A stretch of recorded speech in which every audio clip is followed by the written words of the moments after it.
On September 2, 2004, a beloved Islamic spiritual leader was laid to rest in Damascus, Syria. سماحة العلامة المربي العارف بالله الشيخ أحمد كفتارو. نبأ وفاة الراحلة الدكتور. As news of the death of Sheikh Ahmed Kaftaro is reported throughout the Arab world, his passing escaped the notice of the Western media.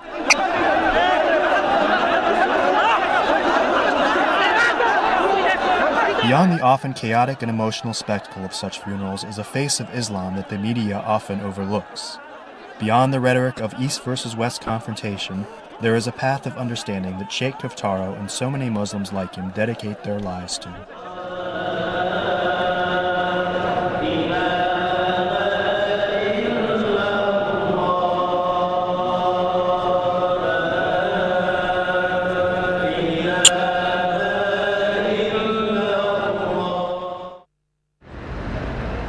Damascus is believed to be the oldest continuously inhabited city in the world. It has played an important role in Islamic history since 635 AD, just 3 years after the death of the Prophet Muhammad when invaders from the Arabian Peninsula arrived in Damascus. The city soon became the capital of the Umayyad dynasty in an Islamic empire that stretched from the shores of the Atlantic to the Indus River. Though the political clout of the city began to diminish when the capital was moved to Baghdad with the arrival of the Abbasid dynasty, Damascus has remained an important center of Islamic learning until this day. It was here that Ahmed Kaftaro, the future Grand Mufti of Syria, was born in 1915, son to Sheikh Muhammad Amin Kaftaro, a prominent Muslim scholar of his day. The young Sheikh Ahmed Kaftaro studied under some of the most renowned scholars in Damascus, and in 1938, after the death of his father, he began teaching at Abu Noor Mosque. We spoke to his son and successor at the mosque, Sheikh Salah Kaftaro, just after the traditional 3-day mourning period for his father. The Abu Noor Foundation, which was recently renamed after its founder, Sheikh Ahmed Kaftaro, started as a small place of worship for no more than 100 worshippers. In 1951, at the age of 36, Sheikh Ahmed Kaftaro was appointed Mufti of Damascus, and then later, in 1964, he was elected as the Grand Mufti of Syria, the chief Islamic scholar and head religious authority for the entire country. For the Muslim, there is a pope in every country, Muslim pope. Here in Syria, the Muslim pope is Kaftaro. And Kaftaro is a very open mind. He has a very open school, and I think that he is the school. Sheikh Kaftaro called the Muslims in Syria to the pursuit of knowledge, moral commitment to the universal values of Islam, including respect for religious freedoms and interfaith cooperation. In his later years, the Grand Mufti expanded his message to include the protection of the global environment and a call for American moral leadership in the world. Long before the events of September 11th, Sheikh Kaftaro recognized the need for greater dialogue and cooperation between the East and West. I met a man that I would say was, in my lifetime, one of the greatest men I ever met. I felt as close to him as if he was a brother. And I think that spiritually, he and I were in the same pocket. In 1975, the original Abu Noor Mosque was renovated to include the most modern educational and administrative facilities available. Up to 15,000 men and women were now able to attend the Grand Mufti's lectures there. And in addition to primary and secondary education, a College of Sharia Sciences was established, as well as an Arabic language program. Renovations continue to this day, and in 2004 the entire mosque was refinished in white marble just around the time of the Grand Mufti's death. The late Grand Mufti founded this institution, which by the grace of God became a bright Islamic beacon for the entire world, calling for brotherhood among humanity and dialogue and connection between all kinds of people. This is what Islam teaches, and that's what the late Grand Mufti taught us. During his lifetime, Sheikh Kaftaro dedicated himself to demonstrating the universal message of brotherhood inherent to Islam through deeds and not just words. He made more than 200 trips around the world reaching out to different religious and political organizations, and he invited them all to speak to Muslims through Abu Nur. We had several private meetings before I went into the pulpit, if that's the proper term, to preach the sermon on December 17, Friday, Holy Day. And he told me that I had complete freedom and liberty in my sermon. He respected me, trusted me. There is a long tradition of mutual respect and cooperation in Syria between Muslims and Christians. In Syria, we have a unique and wonderful example of a coexistence between Christianity and Islam. This is not from a strange thing to Islam or from nothing.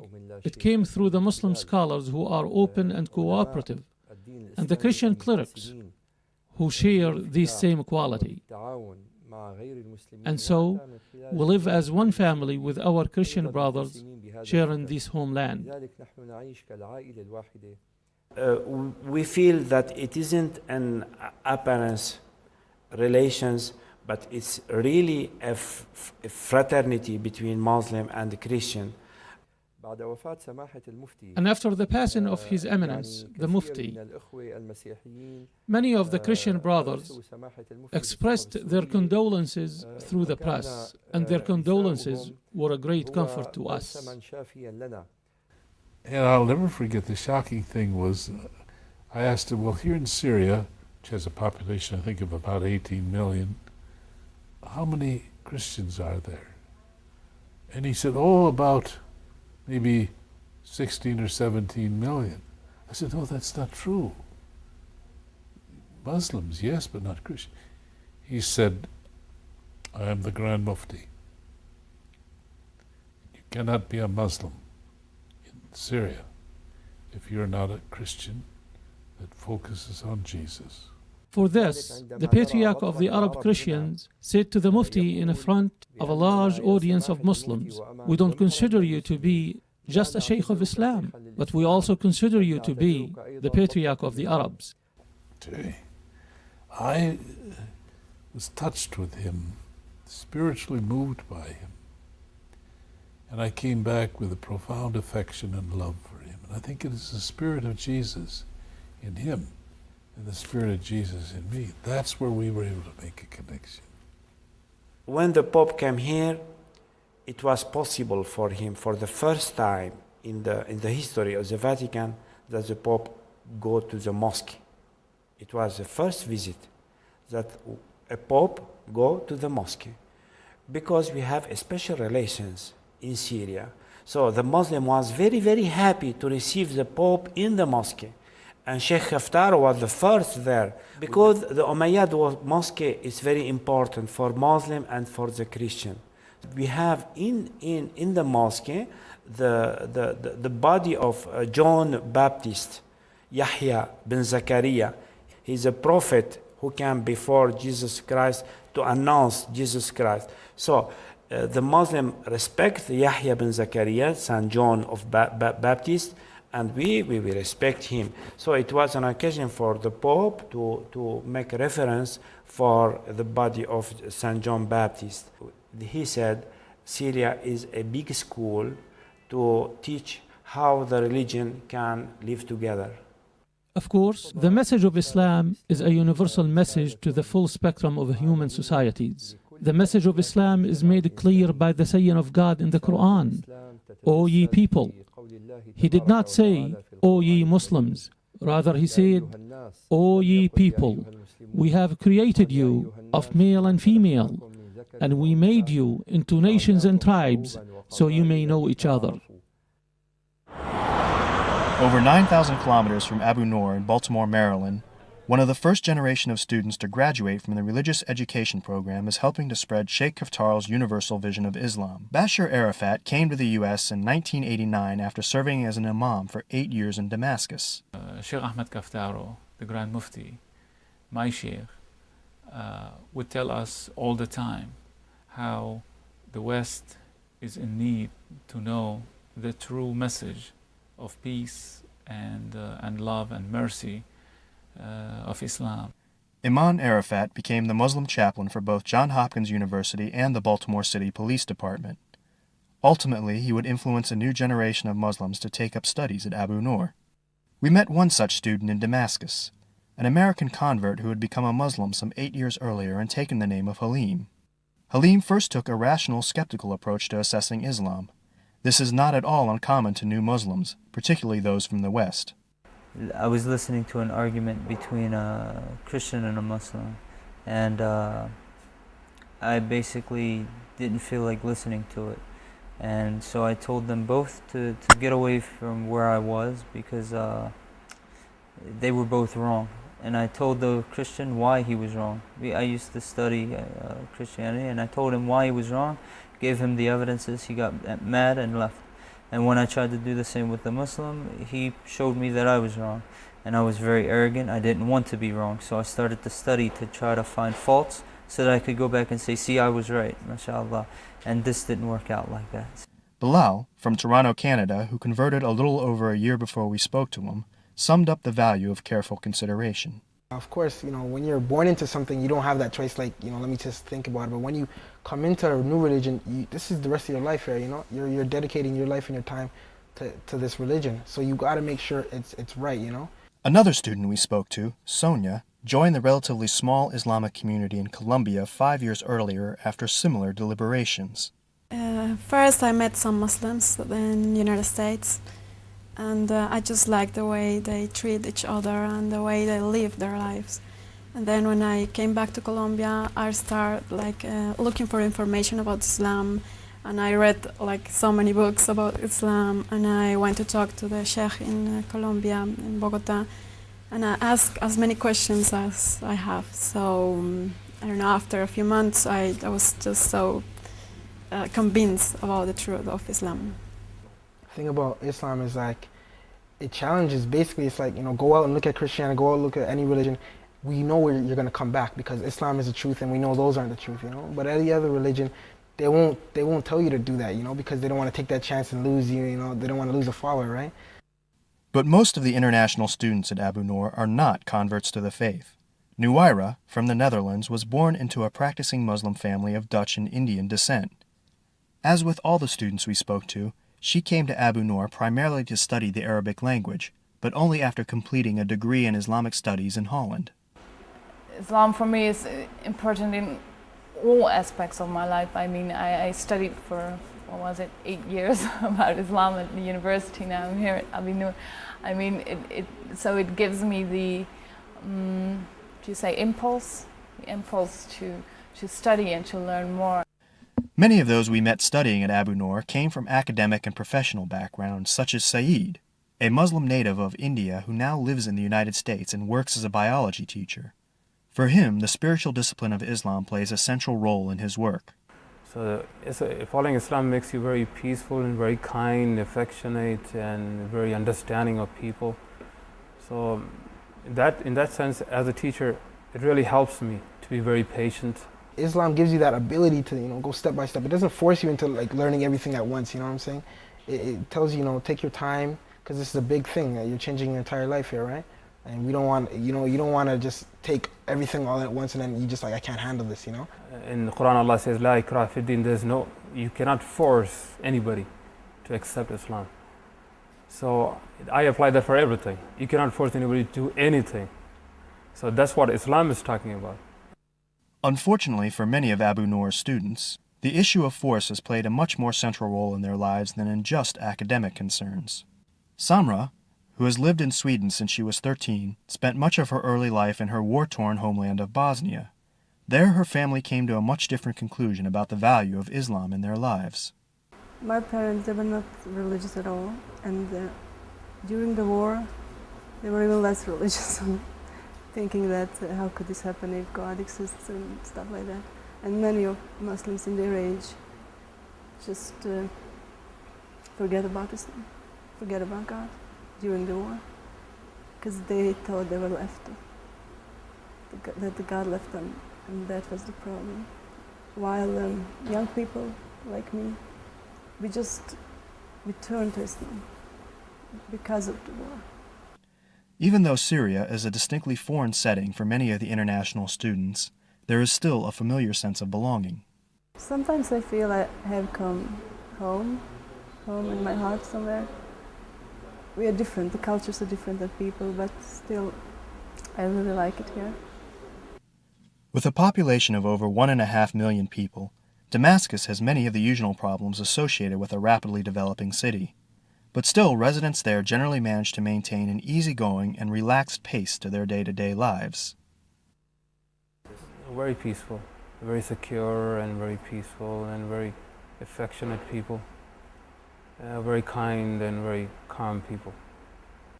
This relaxed manner can occasionally prove frustrating to those accustomed to a faster, more deliberate pace. Sometimes I could kill them all, but I really love the country. The people here, their manners are amazing, their hospitality is amazing. Not only hospitality, but they're, I think, generally interested in what you're doing and where you're coming from and what your background is, and very, very different from Europe. Both the Syrian lifestyle and the dedication of Sheikh Kaftaro are reflected in the learning environment of Abu Nur. The teachers here, they're Muslims and they're devoted to it, and I just want to be in that environment. I just miss that. The girls there in Abu Nur, they're like, if I have like 100 mothers there, they're all so nice and so helpful, I feel like home, Of course, it's a very different environment from what I'm used to. I graduated from university in Holland, and then I came here, and everybody works completely in a different way as they do in Holland, but it's a really nice experience. The Grand Mufti used to say, I don't want to produce students who will just hang their certificates on the wall. I want to produce a graduate of Sharia science that calls for love, peace, and brotherhood among humanity. I mean, there's some kind of idealism, I think, behind it. It can't be that they're just teaching to earn their money. I studied my sciences all throughout my life. I'm still a teacher, biology teacher, and I used to teach in Chicago, City Colleges of Chicago. So I want to use that experience in teaching or letting people know about Islam. So before I do that, I have to learn myself. If you get the degrees and the certificates of the best universities and educational institutions in this world, and you don't have those feelings and those meanings, how to be humble, how to be approachable, how to be a peaceful human being, carrying nothing but mercy to the people around you, what are you going to benefit from all of these certificates? Our Prophet Muhammad, may peace be upon him, said, I was sent as a teacher. I was sent to perfect the best of ethics. When I follow his way of teaching, it's very effective. For that, I have to be a very good person, internally and externally too. Islam emphasized the importance of science, information, progress, and reform. The Prophet also said, there is none from me except one who is knowledgeable or a seeker of knowledge. I think knowledge is very important, because if everyone gets the opportunity to know and to compare and to realize what is the truth, it will be like the best thing that might happen to us. And when we say knowledge, we don't just mean knowledge of the laws of the religion, but all kinds of science, industry, trade, information, and economics, so we can be true heirs and trustees of God on this earth. Despite the emphasis on typically Western-sounding ideals, there are still differences in the manner in which the faith is presented, not to mention the perceived value of an Islamic education. These differences become apparent when talking to the Western students. Islamic studies, first of all, here they always say when they hear I did Islamic studies, oh, subhanallah, and that's, but of course the university in Holland is very secular. You don't, learn all the hadith by heart or anything like that. It's very much from a distance, of course. Since I live in West, I've been taught to criticize everything, and it's very, very hard to let it go. But you can never criticize the words of God. And that's what's the most important to me. I just take it as it is. it seems to me the way we study it in the West is very objective. Once you believe that, you know, the Quran is the word of God, you got to believe everything in it. So I believe that, you know, and I just looking back at Christianity, you got to be able to, like, the book has to be 100% inspired by God. And if the book is not, if there's one mistake, you know, you can't believe in the entire book, right? But I think the first thing after Muslims uniting is that they should be able themselves to be critical of themselves, of the Islam, not of the Islam as a religion, but, you know, the way history is studied, the way hadith is studied, the way sunnah is studied. There is a misunderstanding by some Muslims of some of the Quranic text. Also, there is a misunderstanding by some Westerners due to a lack of knowledge about the reasons and circumstances surrounding the revelation of the text. Therefore, whenever we bring up a verse of the Quran or a tradition of the Prophet, we should consider the circumstances of the revelation and emphasize the explanations offered by the most well-versed scholars of Islam. This is important. Talk to knowledgeable people. First, we got to get the knowledge, right? Because you don't want to get people that don't have the knowledge and then they're going and spreading Islam. That's good. It's good to spread Islam, but if you're giving false information, you know, it's not good, right? Usually, the Christian in Europe or in America, they forgot the history, or they read the history not with objectivity. We also has to have knowledge about Islam, because not everyone does. Even though we are Muslims, a lot of Muslims are born Muslims but don't know much about Islam. The history isn't always as solid as Muslims make it out to be. Our Islamic religion is all about reform and progress, and it is a call to a revolution against myth, ignorance, and illiteracy. Therefore, it is the duty of our scholars and clerics to emphasize this side. There are problems. We have to clean them up. And we have to spread this message of peace and what God wants, that we came from God, all of us, not only Muslims, everybody of us came from God, and we are going to go back to God. So I ask for the Christian in Europe and America to learn how to read the history, and especially in the Middle East. There is a sense of common religious heritage shared by Muslims and Christians living in Syria as well as elsewhere in the Middle East. But misconceptions about even the most basic issues persist in Europe and the US. God for us is Allah. Allah, it isn't another God of the Muslim. It's the same God of the Christian and the Muslim. Only the word is the Arabic word. So I know that for the American people or for the European people, Allah, it's meaning the God of the Muslim. It isn't right. Allah, it's a unique God. There is another God. There is no another God. We have one God only. This God, we call it in Arabic Allah. The concept and the image of Islam is distorted in the West in general. They lack in the knowledge. They don't know much about us, Islam. They only know what they see in television, and that's only terrorists. It's nothing else. So you're dating that all of us are terrorists. And it's very, very hard to speak to them when they have that in their minds. I experienced this after 9/11.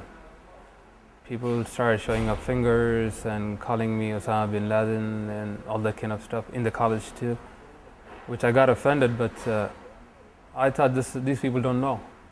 I mean, they have been fed something which some people want them to be fed with, and they don't know what the real truth is.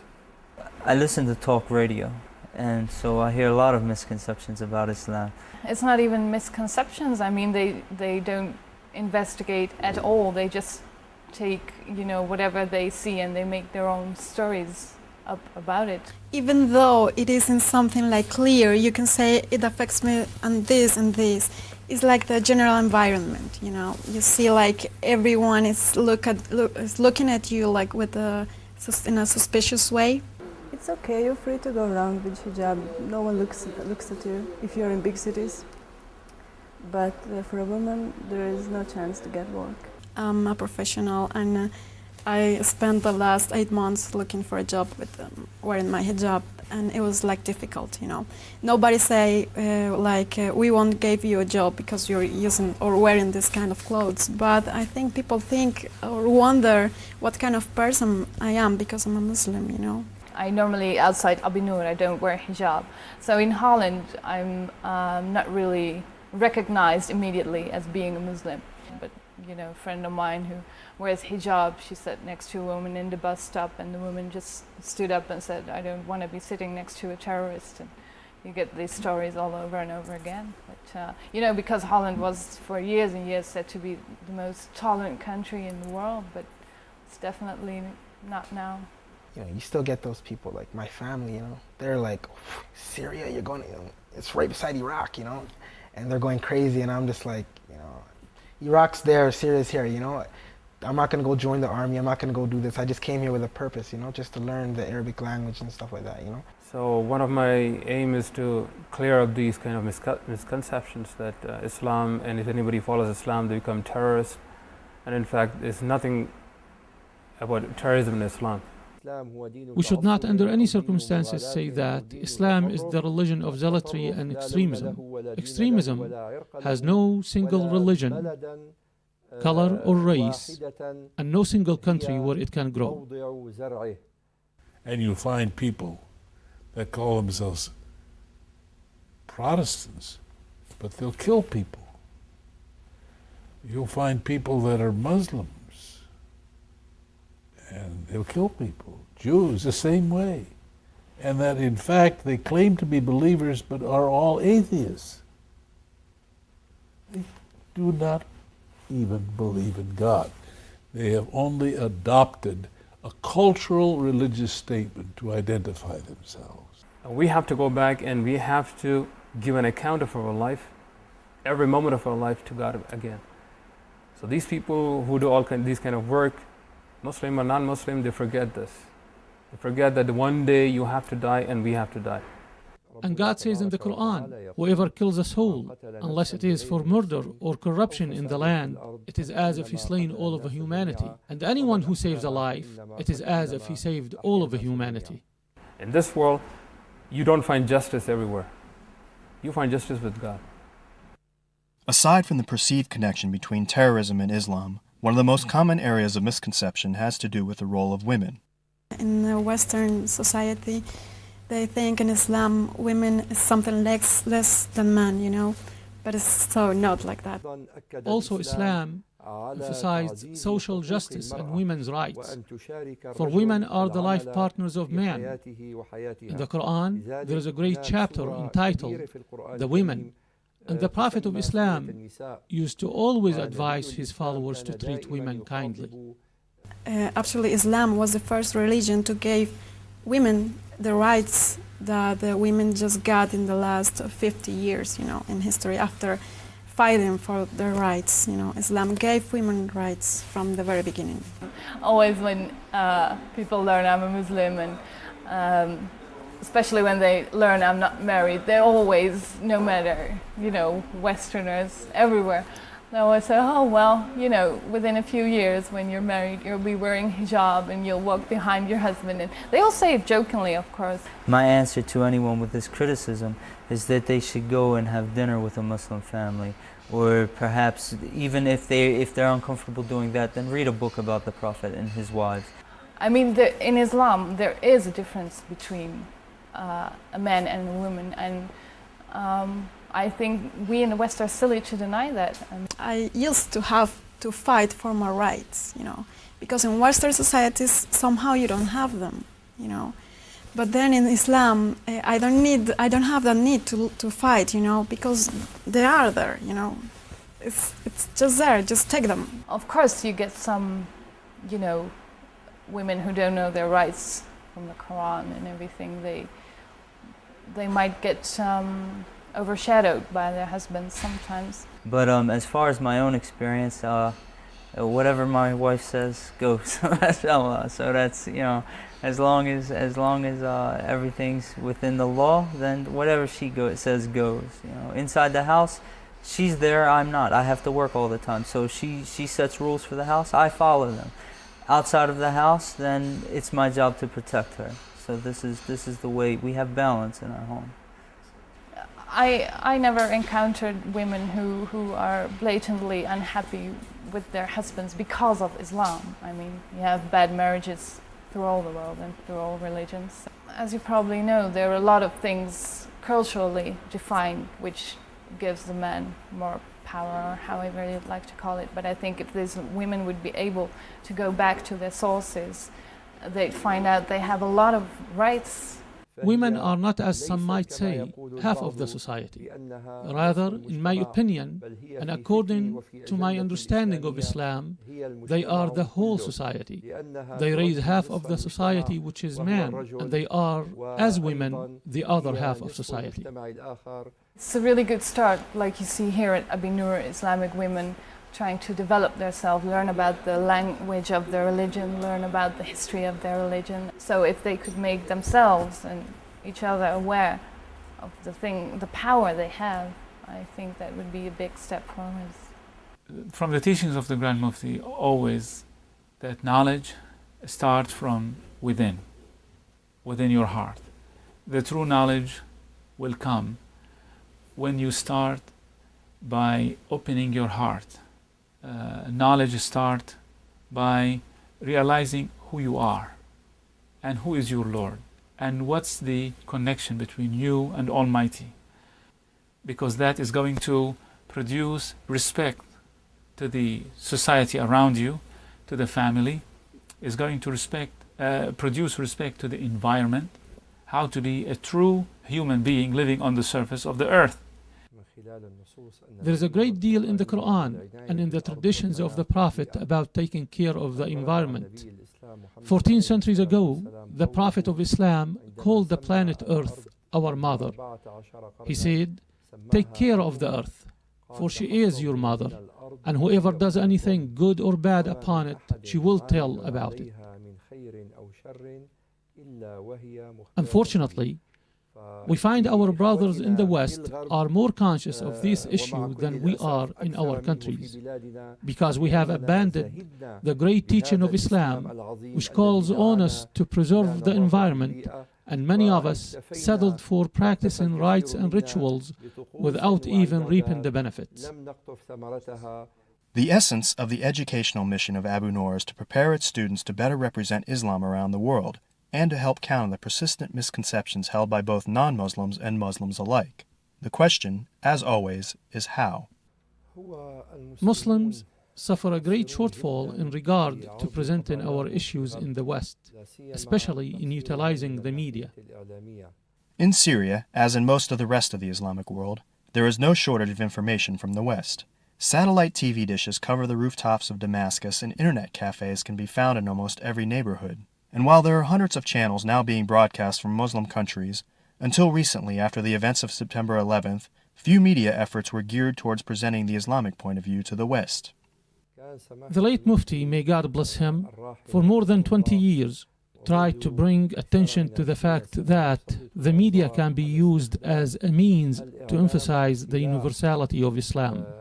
Under Sheikh Kaftaro's guidance, a media section was established at Abu Nur to televise his weekly lectures, as well as to produce their own content and to establish a multilingual internet presence. He would tell us about his own experience after talking and giving lectures, either in Europe or in America or in the Soviet Union at that time, and how the reaction from the audience and from the people who are inviting him is so positive and so tremendous that that the whole world is ready to hear the true message. But unfortunately, the means were not available of media, television, movies, and I think still we are lacking that until today. And I think if people get to know more about Islam, and if the worldwide media is allowed to show what is really happening in here, like in Muslim countries, and allowed the people to know what really Islam is about, it will be like really helpful, you know. I may sound really idealistic, and I know I am, but I really like to have a job where I can somehow improve the knowledge about Islam. For me, that just seems the most important thing, you know. If I can work with Islam, I can live my life through Islam, I can't see any better job than that. I don't want to go back to Sweden now. No, because there is no future for me there. Yeah, I know I should spread Islam as it is, and I will do that as well. But what I plan now is to go back to Bosnia, because that's a dream I have, to live in my own country, among my own people, and to work as a teacher there. We are reformers. That's our mission, and that's what Islam calls us to do.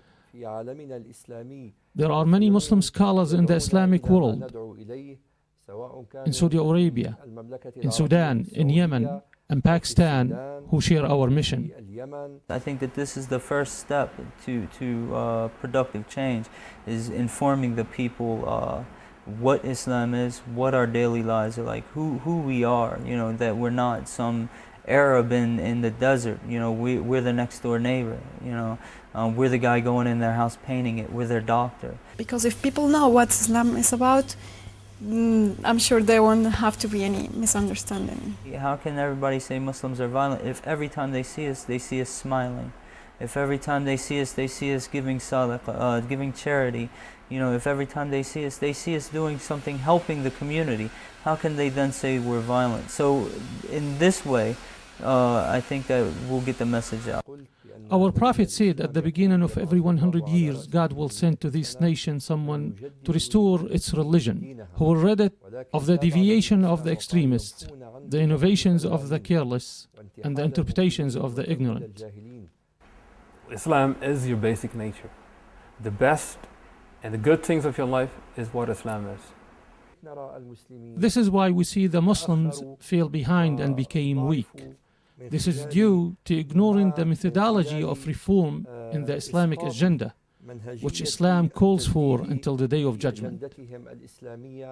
When I believe in God, it isn't enough that I believe in my heart, but I have to believe in my comportment, in my life. And if everybody believe in God, want the peace, he has to work for the peace. Peace nowadays is usually thought of as between two warring parties, but we call for the true brotherhood between all of humanity. That's what we learned from Islam, from Moses, from Jesus and Muhammad. May peace be upon them all. I have to respect the Muslim, and the Muslim has to respect me. I have to respect Jews, and the Jews has to respect me. When there is equality between the persons, we will arrive in God. So our duty as Muslim scholars and in Islamic movements is to be as a mercy for all of humanity and to emphasize this side of Islam. And this is something that not only the Prophet of Islam called for, but also Jesus, Moses, and before them, their grandfather Abraham, may peace be upon him. We look at the monotheistic religions as one in their essence, basics and roots, and it is our duty to call for peace through them all. Sheikh Ahmed Kaftaro always saw religion as a force that could unite the world, and as his health began to fail him in later years, his son Salah continued his mission. From the Crystal Cathedral in Garden Grove, California, welcome to the Hour of Power with Robert Schuller. Less than a year after Dr. Schuller visited Abu Nur, Salah Kaftaro visited the Crystal Cathedral in California in his father's place. Welcome. Welcome. Welcome. Welcome.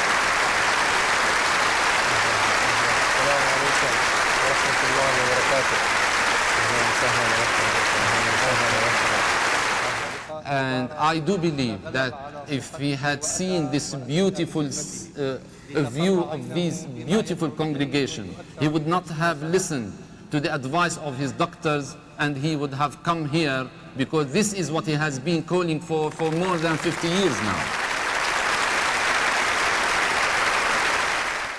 Even after the events of September 11th brought the differences between Muslims and Christians to the forefront, the ever-optimistic Robert Schuller sums up his views of the potential for continued interfaith dialogue. I'm not sure we need more dialogue. I think we need more fun times together.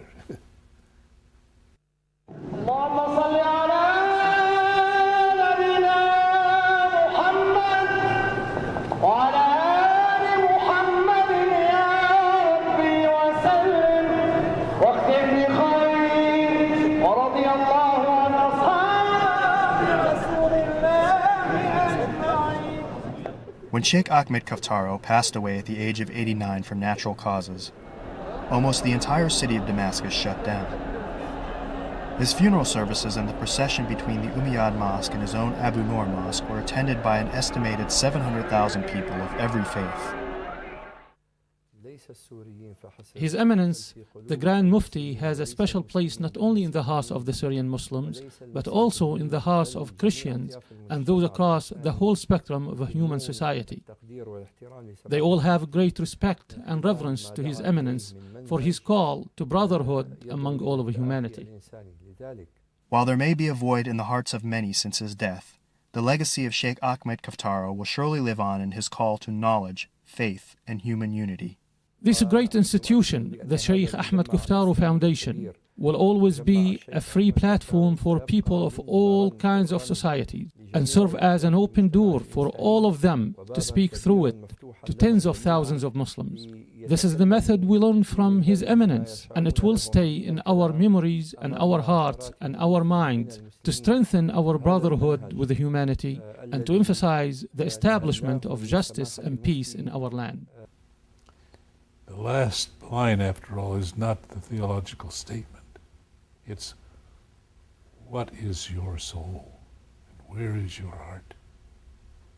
If God wants, He can give us one religion, but God give us more than one religion. But before the religion, He give us religion of our heart, because we are the icon of God. Before to believe in Muslim, or in Christianity, or in Jews, or another religion, we have one religion of God in our heart. Whatever the long and often seemingly difficult road ahead offers for relations between Islam and the West, knowledge and the heart must always travel together. In the end, Sheikh Salah offers a simple prayer for humanity that perhaps everyone can appreciate. I pray to God that a just and comprehensive peace be established in our region and in the whole world, so we can live in paradise on earth before we live it in the hereafter with our Lord Most High, if He is pleased with us.